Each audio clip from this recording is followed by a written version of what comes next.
From UFOs to psychic powers and government conspiracies, history is riddled with unexplained events. You can turn back now or learn the stuff they don't want you to know. A production of iHeartRadio.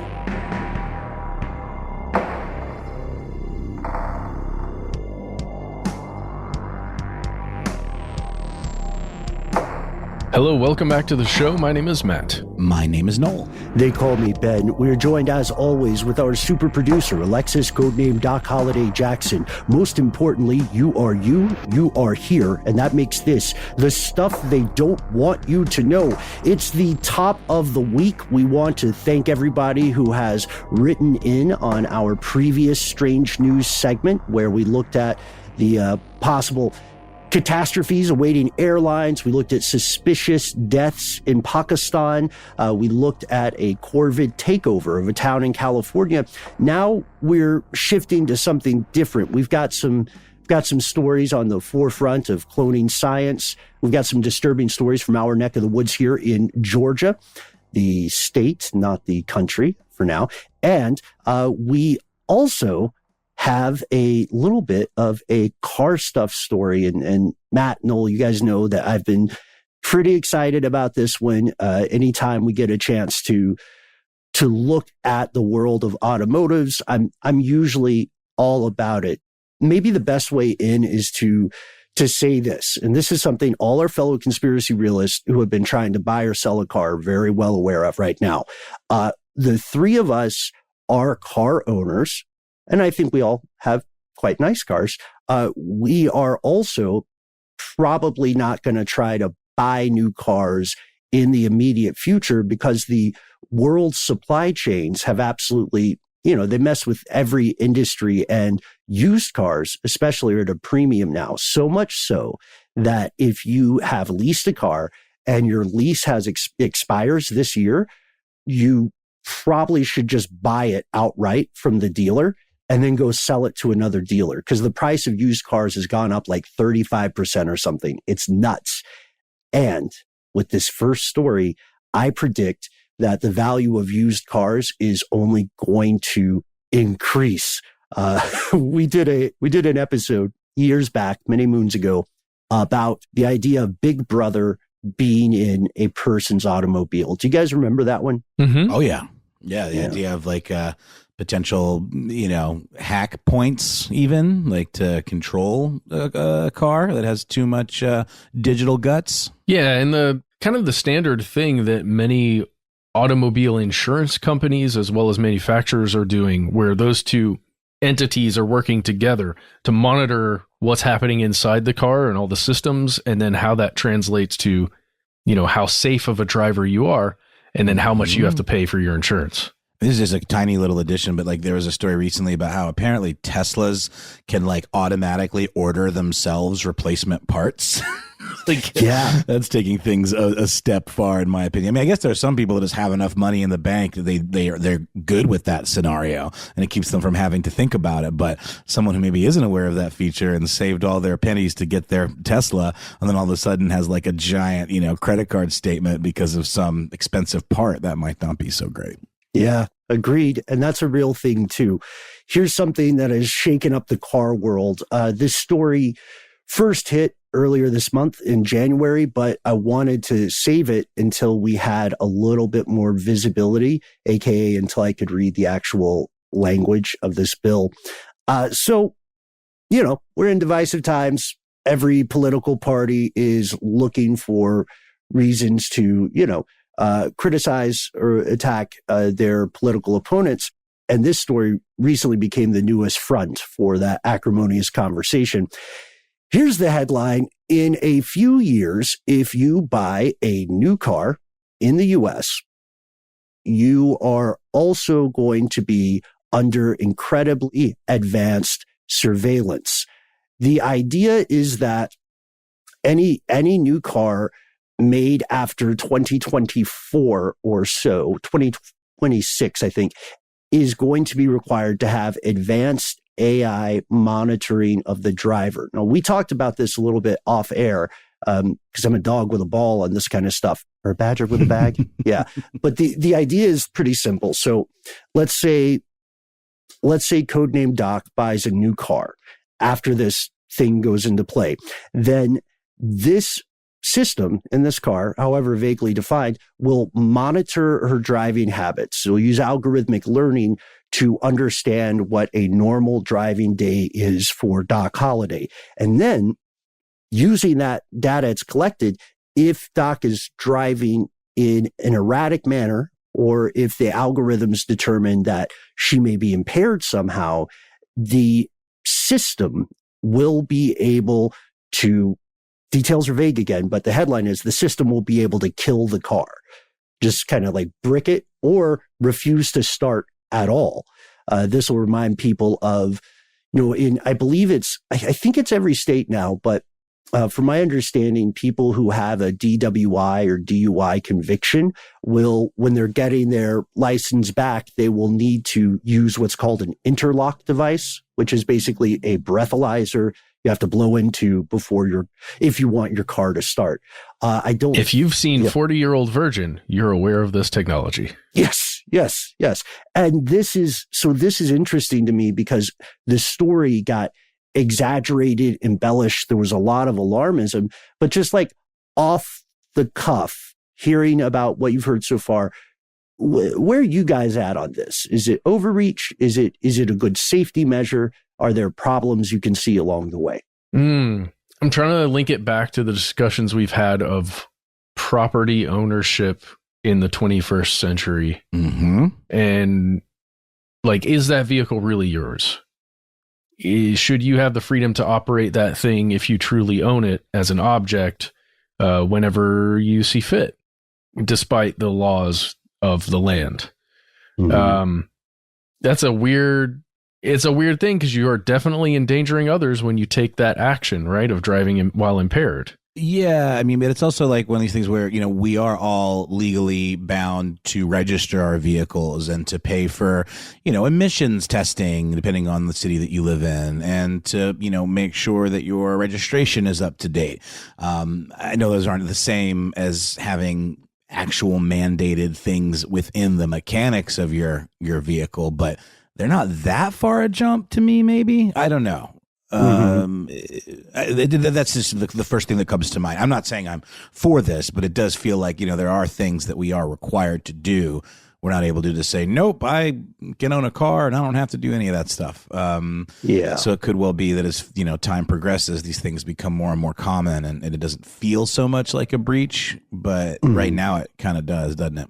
Yeah, that's one of my concerns as well. So to quickly walk through it, first, let's do some old school stuff they don't want you to know, myth busting. Let's separate fact from fiction. You're going to see a lot of reports that claim there is kill switch legislation. It is true that this idea is a law. It has passed. The idea that it could shut your car off is not quite what the bill says, but this speculation was started by an actual government representative, Representative Bob Barr here in Georgia on November 29th, 2021, started talking about this kill switch. But if you look at what the bill actually says in section 24220, it talks about regulations for what they call advanced impaired driving technology. And you can see the section of the bill online if you would like, encourage you to do so. But what it actually says is that they want this equipment to passively monitor a driver's performance such that it can identify when something is up with them. And then, if they are found to be impaired, it will, quote, prevent or limit operation of the vehicle, which is kind of a kill switch. They just don't use that phrase. And then it can also detect, again, passively the blood alcohol level of a driver. What could go wrong with this? Well, there are a couple things. First is the practicality of this. The technology to do this doesn't exist yet. This is a law about a thing that people cannot build yet. Because think about like the most basic thing. Okay, let's say let's take out the moralism of drinking alcohol and driving while impaired. Let's say that someone has a medical condition, right? Maybe they have a heart attack or they have a seizure of some sort. Or maybe it's as simple as just something gets in your eye under your contact lens and you can't see, so you're driving crazy, obviously, because you can't see. How would this system be able to determine a safe place to slow down and stop?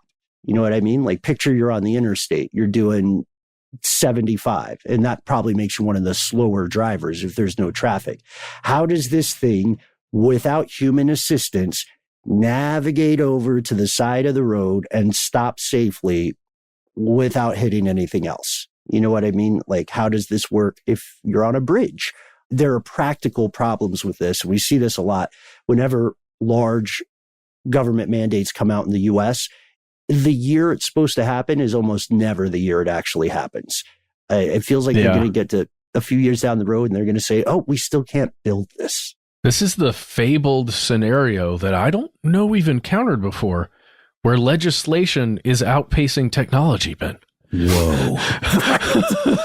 It is, but it's doing it in like the way.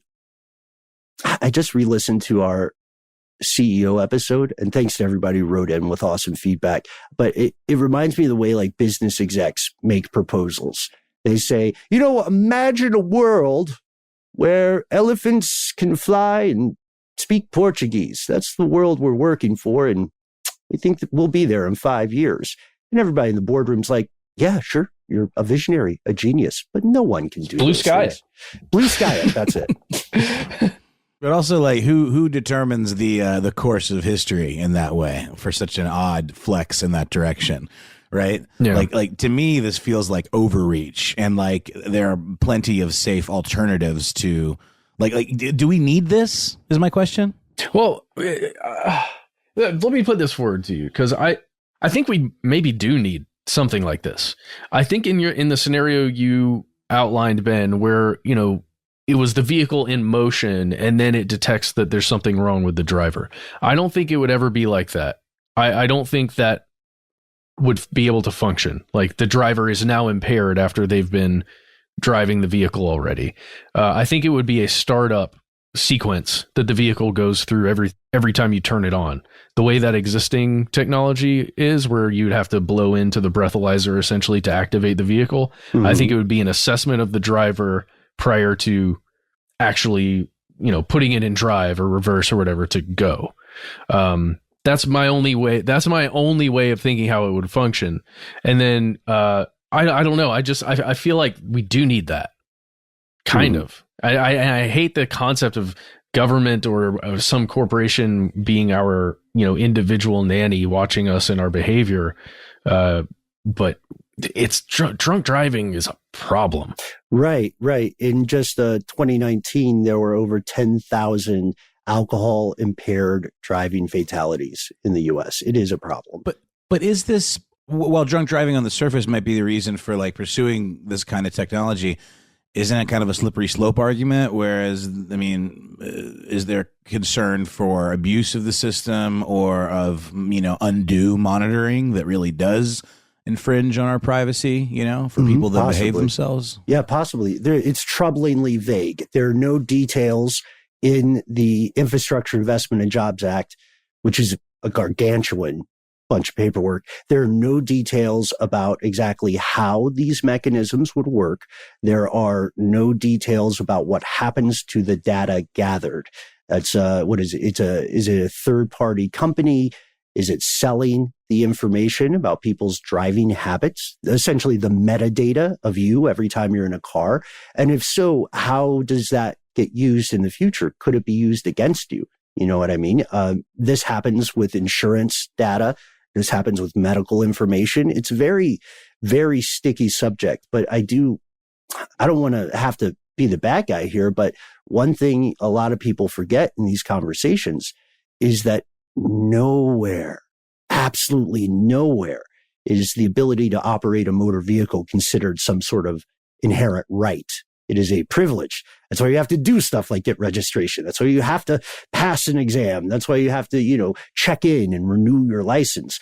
This means that ultimately the government, Uncle Sam, can make whatever rules they wish. If they wanted to say that now everybody who wants to drive a car has to be wearing one of those Falcon hats at all times, then they can do that. You know what I mean? You can't really stop it unless you take a case to the courts. Now, this isn't to say that it's not still a problem, but drunk driving fatalities are significantly down historically. I mean, since 1982, they're down 52%. But that still represents a number, I think, according to the National Highway Traffic Safety Administration, 36,560 people died in traffic crashes in 2018 in the U.S., and that included an estimated 10,511 people who were killed in drunk driving crashes. That's still a lot of people, but historically, it is down because of things like, Uber, ride shares and all of that. Mm-hmm. And obviously with smart cars in the future, that could help reduce that even more. I question whether we need a direct line to Uncle Sam in our cars. Right. Sometimes these kind of broad brush initiatives are more successful when private entities kind of agree to just on their own to do them. Somebody will make a lot of money here, whomever is manufacturing these devices. Because it's a government mandate, they're going to reach some kind of uniformity of standard. So it's not as if you're going to have to buy an Apple breathalyzer or something and it could only be Apple. But I share the concerns because it goes back into the right of ownership. What does ownership mean? As you said, Matt, it goes back into how much the government and associated entities should be able to know about what you do, and you can spin so many different scenarios, as Jonathan Strickland over at our complaint department would say. But mwahaha, indeed. Yeah, that's Jonathan Strickland at iHeartRadio.com. Feel free to hit him up 24 hours a day, 7 days a week. So this, because it's so vague, it's something that we need to collectively keep eyes on. And we are increasingly, as a society, heading toward a world in which people are going to pay more and more for analog used vehicles. Like they're gonna go up. This is not investment advice. This is just an observation. And I think it is a very safe prediction to make. The argument is this: is the government, while acting in good faith to prevent incredibly tragic deaths, are they, whether by design or by accident, opening the door to something else? That would be the slippery slope. Personally, I don't know about you guys. This seems inevitable to me that this kind of monitoring would continue. There's too much money to be made. Lives are at stake, no matter how hyperbolic some of the reporting would be. But when your kids start driving, Matt, Noel, wouldn't you be happy that something like this was in their car? Touche, Ben. Touche. I was just thinking about that the other day, about how horrifying the prospect of my kid driving around in Atlanta traffic is. I'm not like an overly worrisome person, but there's a lot at stake, with your loved ones. It definitely puts it into perspective. That's a really good point, Ben. When you put it like that, and I think in my mind of what it's going to be like when my kid turns 16 and is driving around, I want every safeguard possible in place. So surveil away, I guess, government. You got me there, Ben. Well, it is weird to think because you're not talking about just the car surveilling your daughter or me, in my case, the car surveilling my son. It's surveilling every person they will encounter on the road. And, it's the thing you always talk about, Ben. We always take a gamble because of these, what is it?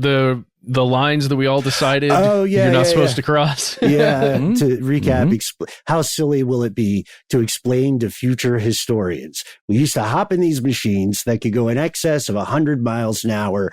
And if they hit each other, it would be a guaranteed disaster. And a lot of people died, not just every year, but every week. And then they say, well, how did everybody continue driving in this madhouse? And you say, well, we painted these lines.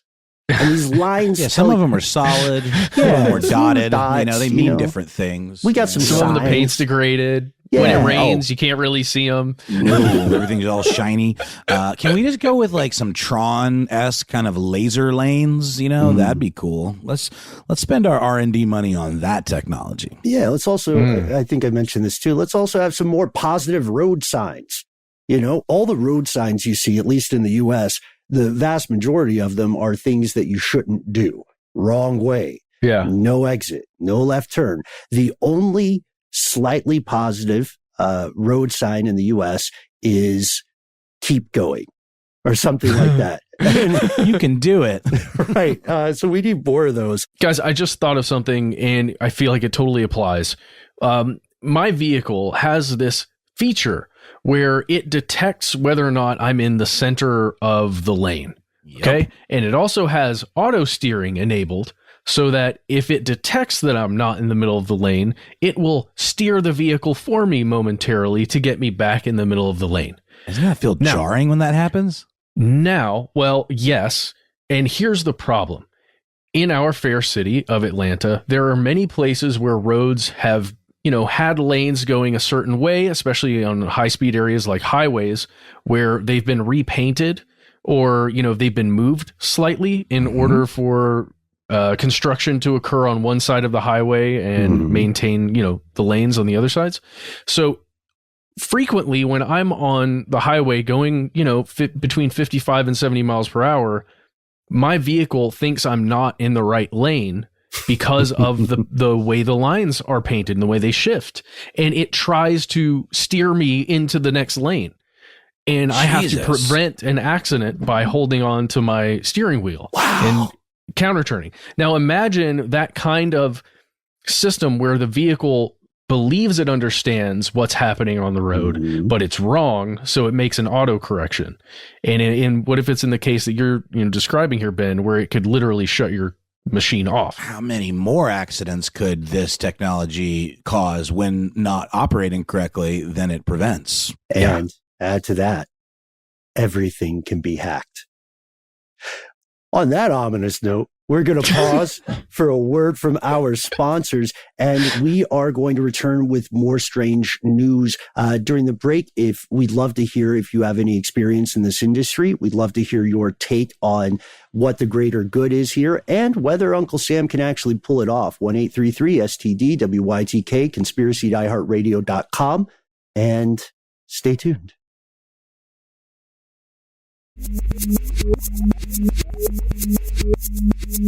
And we're back with another maybe lower stakes but equally creepy view into the future. Dare I say more even in the present for this one. We know the technology for cloning has existed for, some time. We've got, Dolly the sheep and all that. It's certainly not as simple as like a cloning machine where you just step inside and then all of a sudden like a laser shoots into another identical cloning machine and then another version of you walks out, fully formed. That is not how that works. It requires a lot of trial and error. It's very expensive and can take many years to clone. And that's even today with, the advances in technology. And like any expensive technology, it's finally found its way into the hands of social media influencers, which is always fun. Specifically, something called pet fluencers, which I mean, I guess there's every kind of fluencer you can imagine. There's pet influencers. These are folks whose bread and butter is to, pose on Instagram with their pets and like lifestyle kind of pet, related stuff. Is that like Grumpy Cat? Well, that would be a little different, I think. So these are a little more specifically like, they're like social media influencers who pose with their pets a lot. Grumpy Cat's sort of its own thing. I don't know if that would count as a pet influencer. I think the pet influencer is the person, and then the pet is like part of that kind of duo. So it's not like a vanity account just for the pet, like Loki. No, these are typically like folks that are all about their life with their, furry friend. Like Udvar Hazy, for example, who's a 29-year-old pet influencer who has recently used a company out of Texas called Viagen to clone her dog Willow. You may have heard of Viagen in the past. They made the news when they created a clone of Barbara Streisand's dog Samantha back in 2018. through this process, Udvar Hazy ended up with a clone of Willow by the name of Phoenix, plus 5 other completely identically genetical puppies that she was able to give away to her friends. And she says that they have little look-alike get-togethers or whatever. There's a really cool article on Input about this with the very clever headline, "Bring in the clones. Instagrammers are genetically replicating their pets." So here's the deal. Wander with Willow is the name of Udvar Hazy's Instagram account. There, Ben, you make a good point. There is kind of a blurry line between whether it's, exclusively for the animal, or if it's more of kind of like a joint account. It does seem like a lot of the pictures on this account are the dog, but they post together quite a bit too. It's definitely more of a lifestyle thing than like a kooky pet, like Grumpy Cat or Bingus, if anyone is familiar with the hairless, I believe Siamese cat Bingus, who's very memeable. My kid is obsessed, and I find it a little bit disturbing. Yeah, hairless cats freak me out, man. I'm sure they're just good. Too pink. Yeah, it's too pink, and they just look like something's wrong. This one's pink. I'm partially, I'm partially colorblind, so. Oh, that's right. Yes, to me, it looks like chicken skin. It's like when we saw the pictures of plucked ostriches. It's 100%. Not a great look. So this is becoming a thing. This is really like kind of picking up steam. Tinkerbell, who was a 5-pound Papatisse, who had more than 500,000 followers on Instagram. The owner, or the team, I guess this pet has a team, revealed that in 2019, Tinkerbell's DNA was being collected and stored for potential cloning. Another account, I love the name of, I Party with Bruce Wayne, which has 55,000 followers. This one is all about this group of cloned Chihuahuas. And there's pictures of them all in like holiday sweaters, like all sitting together, and they are indeed identical. This probably goes without saying, but I just want to say it anyway. When you clone an animal, it's not like you're reincarnating it, like right. If your animal has died and you've saved this material and you go through the process of creating the clone, it's almost more akin to like in vitro fertilization than it is some sort of magical, like reproduction process. So your pet it's going to look the same. It's going to be genetically identical, but it's not like it's all of a sudden going to have the exact same personality as your pet that passed. Mm-hmm. So Melaine Rodriguez, who is a client services manager at Viagen, makes this point. Just to make sure that people understand what they're getting into. She makes the point in the Input article that, this is in many ways used by very wealthy people who are having a hard time coping, with the loss of a pet. This is a way that many of them are able to kind of like move forward. But then she does note that the pets aren't reincarnations, like I said before, and they're going to have different personalities than the one that they were cloned from. This is very, very expensive, by the way. Yeah. Each clone costs between $35,000 and $50,000, and that depends a lot on the animal. And then Rodriguez describes the process like this. The eggs and the embryos are created in a dish and then transferred into the surrogate. If you ever had a wonderful pet that you love so much, it's so hard to lose them. A lot of our clients are in that situation. And as we know, a lot of Instagram influencers are quite wealthy, whether they were already wealthy. And that's sort of how they came to become Instagram influencers. That's often the case. Or many of them hustled and absolutely scrapped and earned their followership from scratch, and maybe didn't come from wealth. And that's absolutely part of this too. Kelly Anderson is another pet owner and pet influencer that is quoted in this Input article. And she's a dog trainer, and she had a cat named Chai, who she described as being her soulmate, and had obviously many folks have incredibly close connections to their pets, and losing a pet is in many ways as painful as losing any other loved one. And she did the cloning in order to help her cope, because she actually was so distraught that she wasn't able to continue doing what she normally would do. And she is one who she says in the article that she built up her 64,000 strong followership just kind of by being scrappy and resourceful. But when her cat died, she wasn't able to continue. And that was kind of like a real problem for her. Let me ask this, because now, not to be too much of a caricature of myself, but I'm pretty cynical with some of these cases. So I was also looking up on the Viagen website. I was reading some of their information.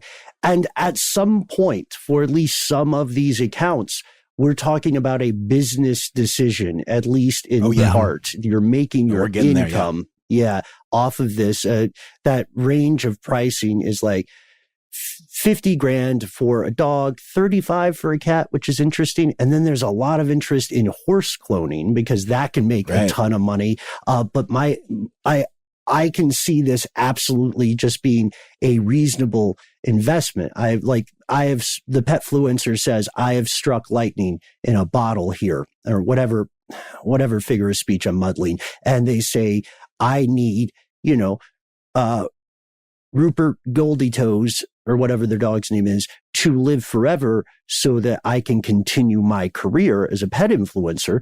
Then I'll have Goldie Toes too. Like I'm not saying this means they don't deeply care for their animals, but I'm saying at some point it's inseparable, like 500,000 followers, and it's dependent upon the popularity of an animal that will naturally expire before the human owner does. That's right. And you could probably, even if your cloned animal doesn't have the exact same temperament or personality, a lot of this is pictures and stills and stuff. And unless your animal's known for doing some kind of wacky trick or something like that, a lot of it is just about the look of the animal. And so this is an opportunity that Viagen saw and is seizing on. Rodriguez wouldn't go into specifics, about how many pet fluencers are doing this specifically, for the business side of it, but it clearly is something that they're considering because they go to all of these conferences. I could picture them having a booth at like a pet fluencer conference, and she asks the question: if someone made a living off of their pet and then suddenly the pet's gone, what do you do then? And apparently, this is something that very much resonated with the folks that are going to these conferences. So there's definitely that, but it also points out the article that it's not an easy process for the surrogate. And as we know, it can take many years with many, trials and errors. So I don't know what that means. If that means that some of these attempts are like failing, or that they're like not, is this something where you could potentially generate, a clone that then dies, or is in some way genetically unstable and has some sort of horrible condition and is in pain? Like, how many failed attempts do you have to, go through to make a viable clone? And do those failed attempts involve pain for the animals? I don't know. And if anyone out there is in genetics and knows a little more about that, I'm interested, because they don't talk about that. This isn't something, they don't really tell you how the sausage is made exactly. Right. So I've got to wonder if some of these aren't viable and it takes that long, how many, and I'm not trying to be macabre about it, but it makes me think of like, body horror sci-fi type stuff like Cronenberg, where you maybe have like some sort of monstrosity or something, like that maybe is in some way, like in pain and shouldn't exist. I don't know if that's the case, and I'm sorry if I'm being alarmist or extreme. No, I think you're where my imagination's going, but I have to imagine that's a possibility, because it clearly is. All I know is that the fine folks at Viagen, or whatever it is, they're asking for roughly the annual salary of most of us to make a clone of a pet. Right. It's like more expensive than some very high-end cars. It's what people make in a year. That number doesn't count sales tax, which further, the expense makes me further convinced that in many cases, this is a business move. I think there's something else that's really dangerous about this that people haven't talked about. And I know some of us listening today are thinking the exact same thing. Is this so different from cloning a deceased loved one or human relative? Currently, I don't know whether this is good news or bad news to everybody, but currently it is illegal to quote, knowingly clone people. So you could make a case, if you're somehow a geneticist, you could make a case where you say, Your Honor, was I upset about the death of my human loved one? Yes. But I did not know I was making a clone. I clearly am smart enough to do it.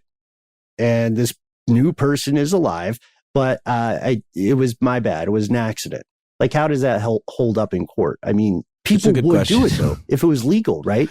Like, if Biogen could clone humans legally, why not do it? Some other business would. But do they? I don't understand. Like, they would have to clone like a baby, right? I mean, it's not like they would. It would be an embryo, and you have to go through the whole life cycle to get the person back to the age that you remembered them, and it would be a whole nother life. It's not like you can't clone their brain. I mean, you can't clone their fully formed memories and their brain and all that. I mean, there's so much weird Black Mirror rabbit holing to do with that scenario. With animals, it's a little different. But it's not that different. Not to mention, something that Input points out that I really agree with is that this is kind of, you could argue, pretty decadent when there are, 6.5 roughly million animals in shelters. Why not just carry on the memory of your beloved pet and give that love to another animal that needs a home? Yeah. I mean, if you're saying that we could have another Robin Williams in like 30 years, like if we started right now and we cloned him, I'll take it. Let's do it. Yeah, that's the thing. There is some decadence. While it's maybe not an expense that I myself would undertake, rather, I have a tough time telling people what to do with their own money. You know what I mean? Sure. Like if you own horses, of course, you're inevitably going to consider the breeding racing business. So paying $85,000 to clone an animal that has already made you millions, that just makes sense, It makes a lot of sense in that department. You're right, especially because I think I maybe mentioned this back when I was a reporter for public radio. In Augusta, where I worked, where my bureau was, we have this thing called the Futurity. It's like a big horse trading kind of like rodeo type event, and I went to an auction, for breeding rights for these horses, and they literally auction off semen. Yeah, that came from a prized winning racehorse. So how is this any different than that? It's just like the next level of that. So that's an interesting point, Ben. Do they use the same hats for that, or is it a different kind of thing? Mm-hmm. Yep, it's true. Yeah, the horses just rub up on people's heads, and then the hats collect the juice. A lot of good people died. But it is an industry, and also, Noel, I fully predict this will continue to evolve. Of course. It's still, how could it not? Yeah, it's still imperfect. We don't have much information now on, maybe the non-viable embryos that are created. We don't have that much information on how far along an organism may get before it runs into some sort of problem. Like, I think it was, it was New Scientist reported a long time ago when the Dolly story was making the rounds that a lot of these animals were, like, their attrition rate was pretty high. So I think there was one, I can't remember which experiment it was, but by 800 days in after the cloning, 83% of the animals that had been cloned were dead due to one thing or another. So I would ask too, if you are a pet influencer or you're just someone who really misses your pooch or your parakeet or your cat or whatever, I would try to do some digging to figure out what that attrition rate is and whether it will actually work. You know what I mean? And what do you do if you spend $50,000 cloning your dog, and then that dog, that cute little puppy you receive, unfortunately passes away in the night just a few months later? Do you get a refund? Do they just make a new clone? This is a really weird world we're entering. Got to read the terms of service. Oh, God. Yeah, no, exactly. It does feel like we're entering into sort of a Gattaca-esque present and near future. No question about it. But something to keep an eye on for sure, and how far something like this can go. But in the meantime, let's take a quick break for a sponsor word, and then we'll be back with one more piece of strange news.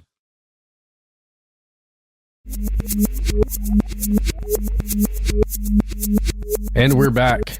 And we are headed to Griffin, Georgia. That is in our state. It is south of the city of Atlanta, where we currently live. I don't know, guys. I would almost say middle of Georgia if Google Maps would actually function for me right now, but it's not. I know it's south of the city. Mm-hmm. Yeah, I've got some contacts, guess you could call them friends, in Griffin, and it's that was a shady way to say it, guys. Sorry, but it's you're spot on. It's south, kind of. Think of it as like a little less than halfway between here and another town called Columbus, which is right by the Alabama-Georgia border. That's a great way of putting it. So we're headed there for this story. It's coming to us via NBC News. I'm going to read you the headline here. Georgia pastor and wife charged with false imprisonment after people found in locked basement. Yikes. Now, if that isn't alarming, I'm not sure what's going on with you, but that's certainly, those words put together are alarming to me. And when you first get into reading about this story, it does seem quite alarming, but I'm going to make the argument throughout the rest of this segment, you guys, that maybe this isn't as bad and as scary as it appears on the surface. Just going to make that argument, and we'll see. Okay. We'll see where it goes. Okay? Yeah. All right. So, how did this happen? Let's start there, perhaps. Well, according to this article, there was an emergency call made from a house in Griffin, Georgia. And when emergency services crews showed up, they attempted to gain access to the house, and they were unable to do so. They went around to a back door, which is near the garage area of this house, and there is a door to the basement. And they could tell that the person that was in need, that the emergency crews were sent out for, was inside the basement, but it was locked. And the people inside the basement could not open the door and escape. So the emergency crews made entry via a window in that basement, found the person in need, and were able to help them. Then they determined that, there are a lot more people in this basement than this one person who was in need of emergency services. And I believe they found 8 people in total locked. Mm-hmm. Yes, 8 people in total locked inside the basement of this residential home. And the authorities discovered very quickly that the people who were running this house were the people who were locked in the basement. It was Keith Bankston and Sophia Sim Bankston. They're a married couple, and they run a church which is called One Step of Faith, Second Chance. That name stuck out to me too. One Step of Faith, Second Chance, and also the writer in me does have to point out that they wrote out 1. But they use the number sign for 2, which is just okay. It's a bit strange. There are bigger issues. I'm the first to say it. There are bigger issues. I just think it's a weird name. I'm. This is what I'm trying to do, not pass judgment until we need to. Okay, so the name, I agree. I've got notes, but but they've got a ministry that they run. Okay. And it is certainly a bit strange that in this house that is associated with their ministry, there were 8 people locked in the basement. What we haven't told you yet is that all of the 8 people were either elderly, were wards of the state, had mental or physical disabilities. It was some combination of those. The ages were, I believe, between 23 and 65 of people who were kept there. Jeez. Almost immediately upon being found in the basement, 6 of the individuals who were down there were basically, they were made to leave that housing situation and they were put in other places. Again, many of these people were, quote, wards of the state. So they were probably put in some kind of facility. One person did choose to remain. Have you seen the movie I Care a Lot, or We Care a Lot, I believe is what it's called. It's got Peter Dinklage in it and Rosamund Pike. It's about wards of the state and like people that are, they take advantage of that. Because, what happens when you become a ward of the state is you essentially are stripped of a lot of your civil rights or your civil liberties. You are you are kind of literally what it sounds like, a ward of the state, in that you are kind of held in many ways against your will. Like sometimes it's just psychiatric hold that's put on you or whatever it might be, and you lose a lot of autonomy. And the film's about some very opportunistic hucksters that take advantage of the system. But it is a pretty scary place to be. This happens to one degree or another in many other examples. What we're talking about in the legal sense would be, I guess, an unlicensed care home because they didn't have the correct paperwork or zoning. And that's one of the contentions, at least when I was watching the story earlier, that's one of the contentions I think they're going to sort out in court, right? Yes, that is the primary issue here. They were attempting to run a facility like this for people who needed housing, but they didn't have the correct paperwork filed. They didn't have the licenses to make it happen. The weird thing is that the police department and, I guess the state of Georgia, I don't know, maybe it's just the county that's pressing charges against this couple. They're saying that it was false imprisonment. They were keeping people imprisoned in the basement of this home. What, the attorneys for the couple are saying is that no, it was not false imprisonment. It was actually them housing people who needed a place to live. And it was literally faith outreach, allowing, people to stay in a place that has food, warmth, water, and all the things that a human needs. This is where it gets a little strange to me. We don't have all the information yet. We don't know if the individuals who were staying there were actually being taken advantage of financially in any way by this couple, by the Bankston couple. We don't know as of right now what all was happening to them. What type of care was being provided for them. We don't have a ton of details here about whether or not the facilities were all in working order, if the facilities were clean or what it was like. And we don't actually know for sure, and we can't prove right now, whether people were allowed to come and go as they please, as the Bankstons and their attorneys have said. Right. You just hear the sentence "locked in a basement," and your mind kind of goes places, Yeah, exactly. You mentioned a video about the story. You can go to 11alive.com. That's 11alive.com.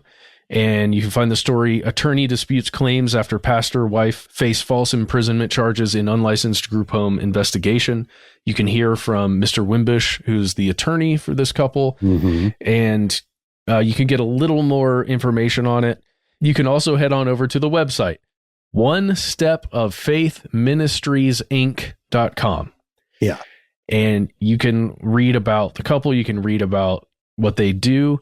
And by the way, this is what I wanted to bring up, Ben. The second chance thing, the second chance part of the name, has to do with outreach they do for those who have been incarcerated.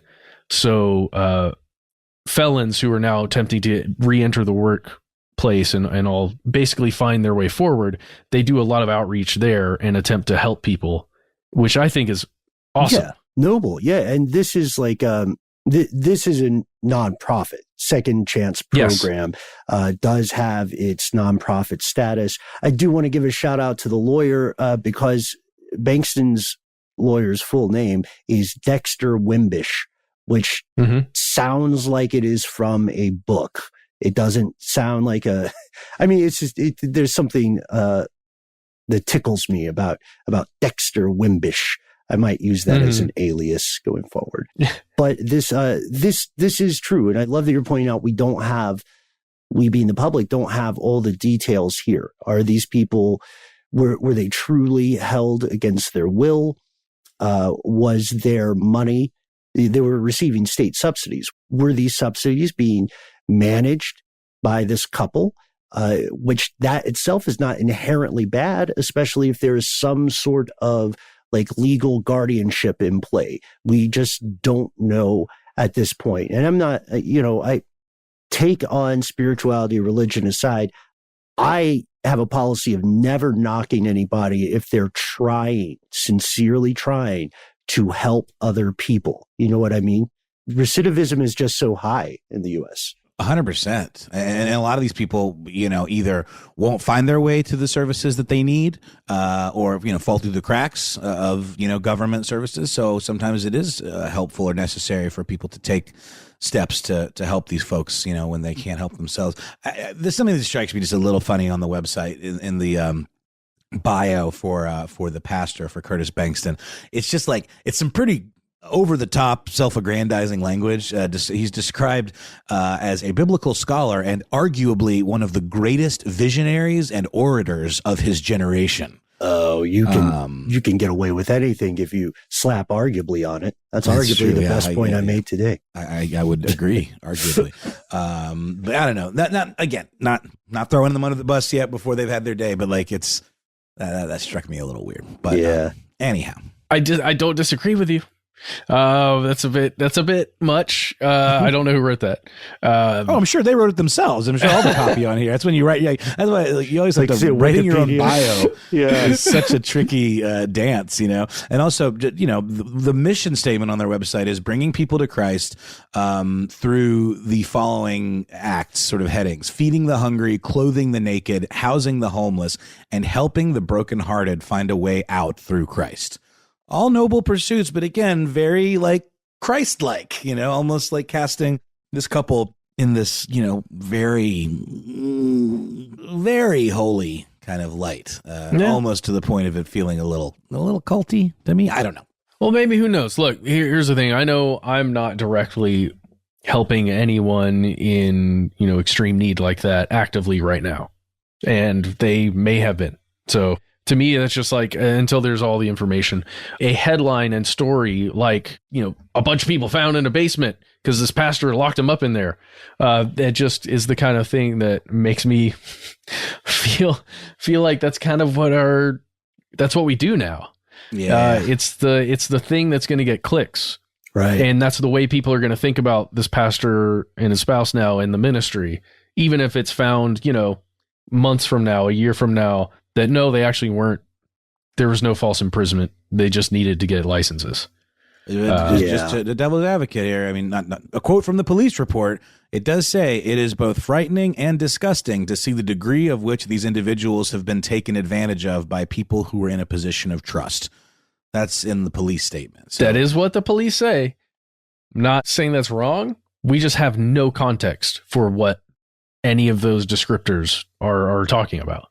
Like, how were they taken advantage of? What do you mean? And that's where we get to the idea of the court of public opinion, which is tremendously, tremendously powerful. Retractions are never printed on the front page, right? And retractions are also often never covered by the news because they don't garner as much immediate visceral attention and reactions. Like, I always think this is a little bit of a different example, but a number of years ago, there was a story that was making the rounds about a person, a McDonald's customer, who sued the company for having coffee that was too hot. And late night talk shows definitely made a meal of this. The joke being a not super creative observation that coffee is often served hot, unless, they say it's iced coffee. And I get it, because you got to do a show every day, so you got to have some jokes, right?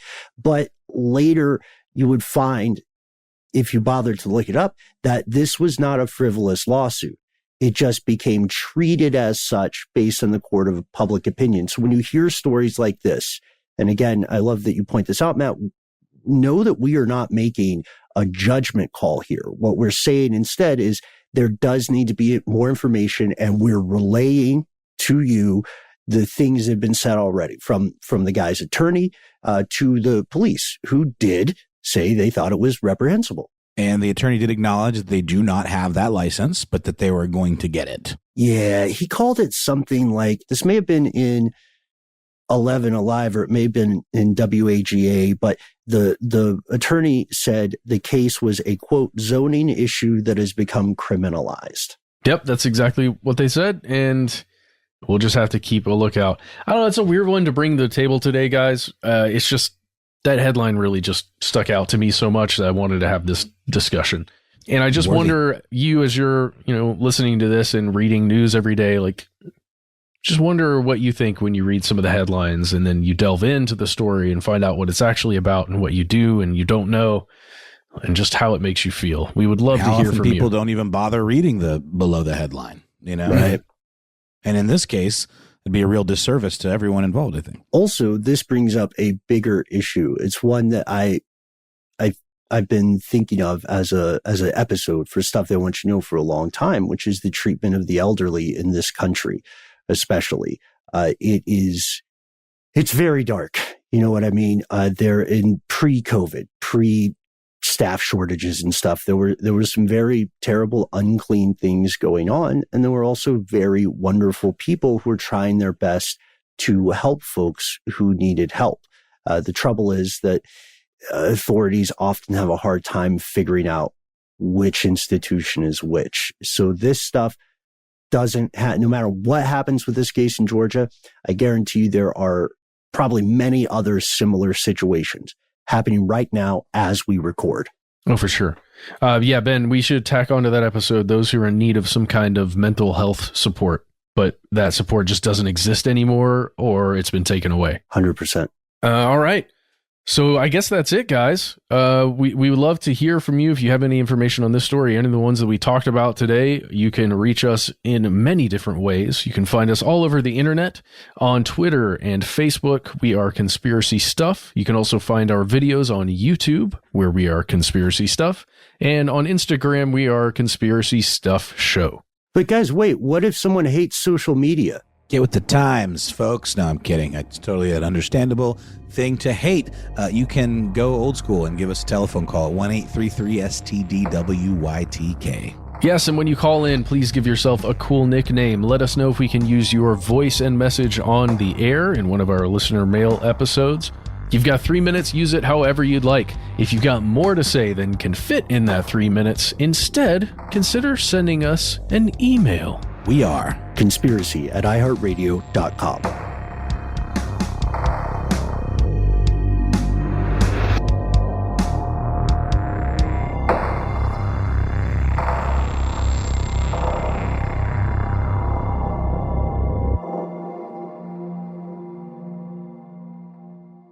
Stuff They Don't Want You to Know is a production of iHeartRadio. For more podcasts from iHeartRadio, visit the iHeartRadio app, Apple Podcasts, or wherever you listen to your favorite shows.